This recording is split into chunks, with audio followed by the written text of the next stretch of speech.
Hello दोस्तों, मेरे channel में आपका स्वागत है। एपिसोड वहां से स्टार्ट होता है जैसे खत्म हो। इट्समन कहता है, जिनवू तुमने 3 क्राइम किया। पहला, भले ही यह आपके मास्टर के लिए था, आप 10 कमांडमेंट्स में एक के अगेंस्ट गए। दूसरा यह कि आपने बिना परमिशन के हमारे टेक्निक्स को बदल दिया और उन्हें दूसरे डिसाइपल को सिखाया। और तीसरा, आपने अपनी ही तरह के एक पर्सन को घायल कर दिया। क्या आप इन आरोपों से सहमत है? जिनमें सोचते हुए मन में कहता है, वे नहीं चाहते कि मैं किसी भी चीज से दूर रहूं। वे मुझे ऐसे देख रहे हैं जैसे मैं किसी प्रकार का डेविएंट हूँ। मैं आप सभी को क्रश कर सकता हूँ। आगे जिनमें कहता है, हाँ। जिनमें सोचते हुए मन में कहता है, वे मुझे किस प्रकार की सजा देंगे? यदि वह बहुत दूर चले जाए तो मुझे क्या करना चाहिए? हिटसैमन कहता है, मुझ में निहित पावर के साथ मैं तुम्हें तुम्हारे क्राइम के लिए पनिश करूंगा। जिनमो, अगले महीने के लिए तुम टूटे हुए श्राइन स्वॉर्ड पुल को रिस्टोर करोगे। जिनमो खुश होते हुए मन में कहता है, क्या? मैं थोड़ा डरा हुआ था, लेकिन यह वास्तव में हल्की पनिशमेंट थी। आगे हेडसैमन कहता है, और मैं टेम्पररी रूप से इस फैक्ट को नजरअंदाज कर दूंगा कि आप मीट खा रहे हैं। आगे म्योंगोंग यानी कि मास्टर क्राफ्ट्समैन कहता है, मास्टर आप क्या कह रहे हैं? उसने जिनों के साथ जो किया उसके लिए उसे जेल में डाल देना चाहिए। उसके लिए सजा देना बहुत आसान है। ग्रीदाड़ी वाला सामान कहता है, हाँ वह सही है। उसके ऊपर इस कमांडमेंट्स में से एक को तोड़ने के लिए उसे माफ करें। प्लीज दोबारा विचार करें। आगे हेडसैमन चिल्लाते हुए कहता है, एक मास्टर के रूप में मेरे अथॉरिटी को कमजोर करने का प्रयास न करें। मैं और अधिक सुनना नहीं चाहता। जिनमू तुम जा सकते हो। जिनमू कहता है, हाँ। आगे वो व्हाइट दाढ़ी वाला सामान कहता है, मास्टर क्या मैं कुछ बोल सकता हूँ? हेडसैमन कहता है, क्या है? आगे व्हाइट दाढ़ी वाले सामान के बारे में बताया जाता है, जो कि चीफ फिजिशियन होता है, जिसका नाम म्यूनग्युआ होता है। आगे से मैं इसको व्हाइट दाढ़ी वाला फिजिशियन ही कहूंगा। आगे वो कहता है, आपने जो डिसीजन लिया, क्या है यह म्यूजिन के हेल्थ पर मीट के इफेक्ट के कारण है? हिटसैमन कहता है, तो आपने म्यूजिन के बारे में सुना है? चीफ फिजिशियन कहता है, हाँ मैंने सुना है कि वह वॉक पर जाने के लिए पर्याप्त रूप से रिकवर हो गया है। जिनमें से वह करवाया जा रहा है जो कि मुझे करना चाहिए था। यह सब मुझे शर्मिंदा कर रहा है। आगे वो बताता है कि मैं काफी समय तक म्यूजिन के देखभाल का इंचार्ज डॉक्टर था। मुझे पहले से ही पता था कि उसे ठीक होने के लिए मीट खाना होगा। मैं जानता था कि उसका इलाज कैसे करना है, लेकिन मैं कुछ नहीं कर सका। भले ही एक व्यक्ति के जीवन से अधिक कीमती कुछ भी नहीं है। हेडसैमन कहता है, हाँ ये सच है, लेकिन यह एकमात्र रीजन नहीं है कि मैंने उसे मांस खाने की अनुमति क्यों दी। आगे तीनों सैमन शौक होते कहते हैं, क्या? अगले सीन में एक जगह दिखाई जाती है। आगे जिनमू मन में कहता है, ब्रोकन स्वॉर्ड पूल और ब्रोकन स्वॉर्ड पेविलियन, इससे कोई फर्क नहीं पड़ता कि वह कौन था। कोई भी व्यक्ति हॉर्स पर सवार होकर या हथियारों से लैस होकर प्रवेश नहीं कर सकता था। यह सैमन्स की प्राइड थी, लेकिन वार को 10 साल से अधिक हो गया है और उन्होंने इसे बिल्कुल भी रिकवर नहीं किया है, और यहाँ तक कि गार्ड भी नहीं। आगे चुंगो कहते हैं, हे यहाँ अजीब नहीं है? जिनमू कहता है, क्या है? आगे चुंगो खरोचते हुए कहता है, अन्य फर्स्ट क्लास डिसाइपल की सुबह मीटिंग हुई और उन्होंने कहा कि वे कुछ लोगों को वहां भेजेंगे, लेकिन यहाँ कोई और क्यों नहीं है? जिनमू कहता है, वो जेलस है। चुंगू कहता है, क्या?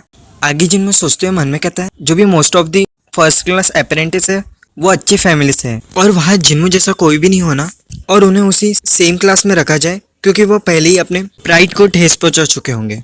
लेकिन उसके लिए अपनी टेक्निक्स को बदलना और जिनों को हराना, कमांडमेंट्स के अगेंस्ट जाना और पनिश नहीं होना। आगे उसके हेडसैमन को बोलते हुए दिखाया जाता है वही सब जो उसने पहले कहा था। आगे वो कहता है, अगले महीने के लिए तुम टूटे हुए श्राइन स्वॉर्ड पुल को रिस्टोर करोगे। आगे जिनमू कहता है, और यहाँ तक कि मीट खाने की भी अनुमति दी जाएगी।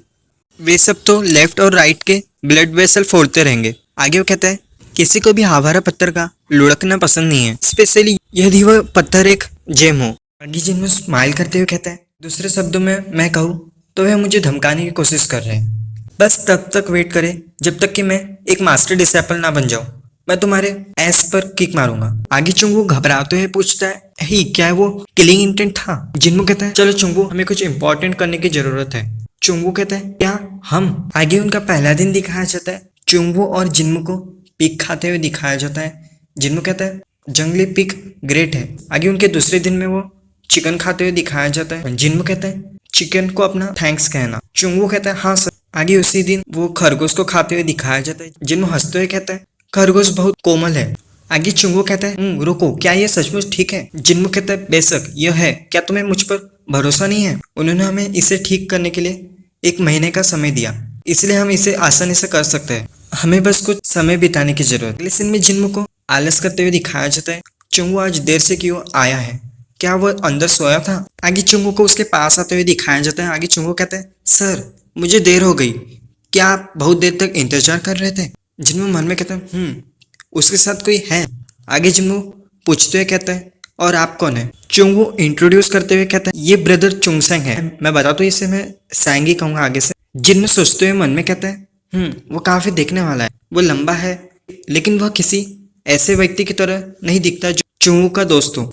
चुंगू हंसते हुए कहता है ब्रदर सैंग ने मुझसे कुछ बातें पूछी लेकिन मैं वास्तव में समझा नहीं सका, इसलिए मैं बस उसे अपने साथ ले आया।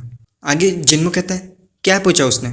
चुंगू बताते हुए कहता है खैर उन चीज़ों के बारे में जो मैंने आपसे सीखी है, मैं उन्हें कर सकता हूँ लेकिन मैं यह नहीं बता सकता कि कैसे। जिन्मू सोचते मन में कहता है हाँ बेशक, क्या आपको लगता है कि आप इसे समझ जा सकते हैं। आप सभी लोगों में से अगले सीन में जिन्मू और सैंग को घूरते हुए दिखाया जाता है। आगे जिन्मू मन में कहता है यह आदमी वह आखिर क्या कर रहा है। सीन शिफ्ट होता है हेड सैमन की ओर। हेड सैमन चाय डालते हुए कहता है म्यूजिंग कह रहा था कि सैमन को बदलने की जरूरत है। आगे म्यूंगजॉन कहता है मैं बता दूं कि मैं इसे आगे से जियोनी कहूँ। आगे वो कहता है मुझे अभी इस पर विश्वास नहीं हो रहा है। जिन्होंने म्यूंगजिन को देखकर टेक्निक नहीं सीखी, उन्होंने बस उनकी टीचिंग सुनी और अब उन्हें टेक्निक्स की कमजोरियों का पता चला तो उन्होंने अपनी आवश्यकताओं के अनुरूप उन्हें बदल दिया। आगे म्यूंगोंग कहता है उसके लिए सिर्फ 1 साल में इतनी दूर आना। हेड सैमन कहता है उसके पास हेवन से एक उपहार है। मैं सोच रहा था क्या होगा यदि रूल्स हम अपने स्टूडेंट पर लागू कर रहे हैं, क्या उन्होंने वास्तव में उड़ना सीखने से पहले ही अपने पंख काट लिए हैं। मैं बदलने का ट्राई करना चाहता हूँ। उन्हें मीट खाने की अनुमति देना यह पहला कदम है। अगले सीन में जिन्मू और सैंग को दिखाया जाता है। हेड सैमन मन में कहता मुझे आश्चर्य है कि यह चेंज क्या लाएगा, मैं यह देखने के लिए तैयार हूँ। यही वीडियो खत्म होता है। अगर मेरे चैनल पसंद आया होगा तो मेरे चैनल को लाइक करना और सब्सक्राइब करना।